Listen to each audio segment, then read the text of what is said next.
என் செல்லப்பிள்ளையே, சில நேரங்களில் நாம் ஜெபிக்கிறோம், ஆனால் உள்ளத்தில் காயம், கோபம், மன்னிக்காத மனம் இருக்கலாம்.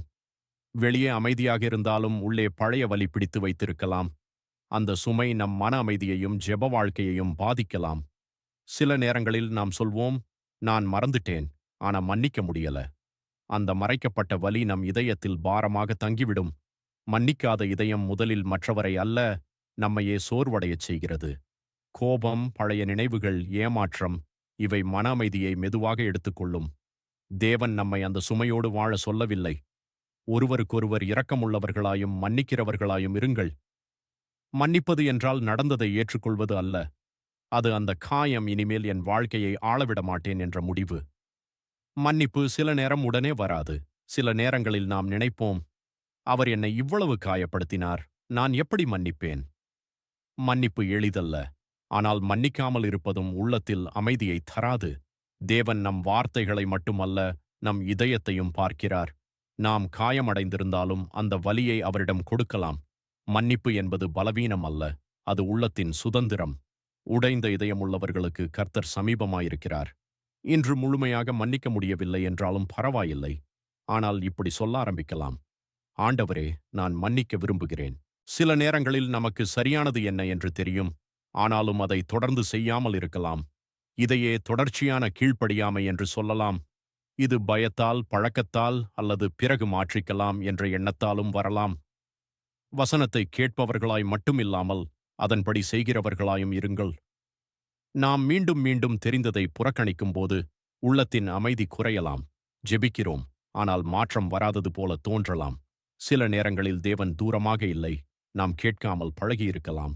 பெரிய மாற்றம் தேவையில்லை, ஒரு சிறிய கீழ்ப்படிதலில் இருந்து தொடங்கலாம். இன்று செய்ய வேண்டிய நல்லதை செய், தவறை உணர்ந்தால் ஒப்புக்கொள். மீண்டும் ஆரம்பிக்க தயங்காதே. தேவன் முழுமையை அல்ல, உண்மையான இதயத்தை பார்க்கிறார். சில நேரங்களில் நாம் ஜெபிக்கிறோம், ஆனால் உள்ளத்தில் ஒரு கேள்வி இருக்கும், தேவன் என்னை கேட்கிறாரா? என் வாழ்க்கையில் மாற்றம் வருமா? இப்படிப்பட்ட சந்தேகம் பலருக்கும் வரும். ஆனால் சந்தேகம் வந்ததால் விசுவாசம் இல்லை என்று அர்த்தமில்லை. ஆண்டவரே, நான் விசுவாசிக்கிறேன், என் விசுவாச குறைவுக்கு உதவி செய்யும். தாமதமான பதில்கள், தோல்விகள், காத்திருப்பு, இவை மனதை சோர்வடையச் செய்யலாம்.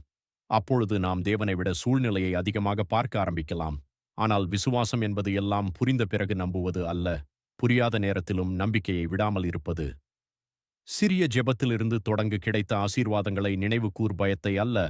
நம்பிக்கையை பேசு, தினமும் ஒரு வசனம் படி. விசுவாசம் ஒரே நாளில் பெரியதாகாது, மெதுவாக வளர்கிறது. விசுவாசம் என்பது நம்புகிறவைகளின் உறுதி.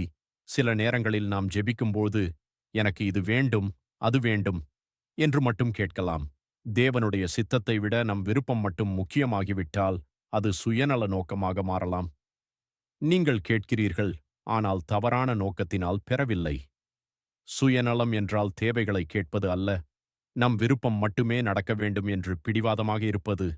ஜெபம் என்பது தேவனிடம் பட்டியல் கொடுப்பது மட்டும் அல்ல, அவருடைய வழிநடத்தலையும் ஏற்றுக்கொள்வது. ஆண்டவரே, என் விருப்பத்தை விட உமது சித்தம் நிறைவேறட்டும். எனக்கு நல்லது எது என்று நீர் அறிந்திருக்கிறீர். என் இதயத்தை சரியான நோக்கத்துடன் நடத்துங்கள். ஜெபம் நம்மை மாற்றவும் செய்கிறது. முதலில் தேவனுடைய ராஜ்யத்தையும் நீதியையும் தேடுங்கள். சில நேரங்களில் நாம் கிடைக்காததை மட்டும் பார்க்கிறோம், ஆனால் ஏற்கனவே கிடைத்த ஆசீர்வாதங்களை மறந்துவிடுகிறோம். இதயத்தில் நன்றி குறைந்தால் சந்தோஷமும் அமைதியும் குறையலாம். எல்லாவற்றிற்கும் நன்றி சொல்லுங்கள். நன்றியில்லாத மனம் என்பது புகார் செய்வது மட்டுமல்ல, எப்போதும் இன்னும் வேண்டும் என்று நினைத்து கிடைத்ததை மதிக்காமல் இருப்பதும் அதில் ஒன்று. நன்றி சொல்லும் இதயம் சிறிய ஆசீர்வாதங்களையும் பெரியதாக பார்க்க உதவும். தினமும் ஒரு நல்ல விஷயத்திற்காவது நன்றி சொல். கிடைத்த உதவிகளை நினைவு கூர், ஒப்பிடுவதை குறைத்து பாராட்ட கற்றுக்கொள். ஜெபத்தை நன்றியுடன் தொடங்கு. நன்றி சொல்லும் இதயம் சூழ்நிலையை மாற்றாமல் இருந்தாலும் மனதை மாற்ற ஆரம்பிக்கும். நன்றியோடே அவருடைய வாசல்களில் பிரவேசியுங்கள். சில நேரங்களில் நாம் இப்படி நினைப்போம், எனக்கு இன்னும் கிடைக்கவில்லை, ஏன் என் வாழ்க்கை இப்படி? அப்போது ஏற்கனவே கிடைத்த நல்லவற்றை கவனிக்காமல் போகலாம். நன்றி இல்லாத மனம் மெதுவாக மன அமைதியை குறைக்கலாம். எல்லாவற்றிற்கும் நன்றி சொல்லுங்கள். நன்றி சொல்வது பெரிய விஷயங்களுக்கு மட்டும் அல்ல, சிறிய விஷயங்களுக்கும் நன்றி சொல்லும் இதயம் உள்ளத்தில் மகிழ்ச்சியை வளர்க்கும். நன்றி என்பது இல்லாததை மறுப்பது அல்ல, இருக்கிறதை மதிப்பது. காலை எழுந்ததும் ஒரு நன்றி சொல். தினமும் நடந்த ஒரு நல்ல விஷயத்தை நினைவு கூர், ஒப்பிடுவதை விட பாராட்ட பழகு. ஜெபத்தில் கேட்பதற்கு முன் நன்றி சொல்ல ஆரம்பி. நன்றி சொல்லும் மனம் சூழ்நிலையை உடனே மாற்றாமல் இருந்தாலும் அதை பார்க்கும் பார்வையை மாற்றும். கர்த்தரை ஸ்தோத்தரி, அவர் செய்த நன்மைகளில் ஒன்றையும் மறவாதே. சில நேரங்களில் நமக்கே தெரியாமல் நாம் நினைக்கலாம், எனக்கு எல்லாம் தெரியும், எனக்கு யாருடைய உதவியும் தேவையில்லை. அந்த எண்ணம் மெதுவாக இதயத்தை கடினமாக்கலாம். அதையே பெருமை மற்றும் அகந்தை என்று சொல்லலாம். அழிவுக்கு முன் பெருமையும் வீழ்ச்சிக்கு முன் அகந்தையும் வரும். பெருமை என்பது தன்னம்பிக்கை அல்ல, மற்றவர்களை விட தன்னை உயர்த்திக் கொள்வதும் திருத்தத்தை ஏற்காமல் இருப்பதும் அகந்தை. அகந்தை வளரும்போது கற்றுக்கொள்ள எல்லாவற்றையும் நாமே செய்ய முடியாது என்பதை ஏற்றுக்கொள். நன்றி சொல்ல பழகு, தவறு இருந்தால் ஒப்புக்கொள், மற்றவர்களை மதித்து பேசு. தாழ்மை என்பது தன்னை குறைத்து நினைப்பது அல்ல, சரியாக பார்க்கும் மனம். கர்த்தருக்கு முன்பாக தாழ்மையாயிருங்கள், அவர் உங்களை உயர்த்துவார். சில நேரங்களில் நாம் ஜெபிக்கிறோம், ஆனால் உடனே பதில் வரவில்லை என்றால், இதனால் என்ன பயன் என்று நினைத்து நிறுத்திவிடலாம். ஆனால் காத்திருக்கும் நேரமெல்லாம் அமைதியான நேரம் இல்லை. சில நேரம் அது வளர்ச்சியின் நேரம். சோர்ந்து போகாமல் எப்போதும் ஜெபிக்க வேண்டும்.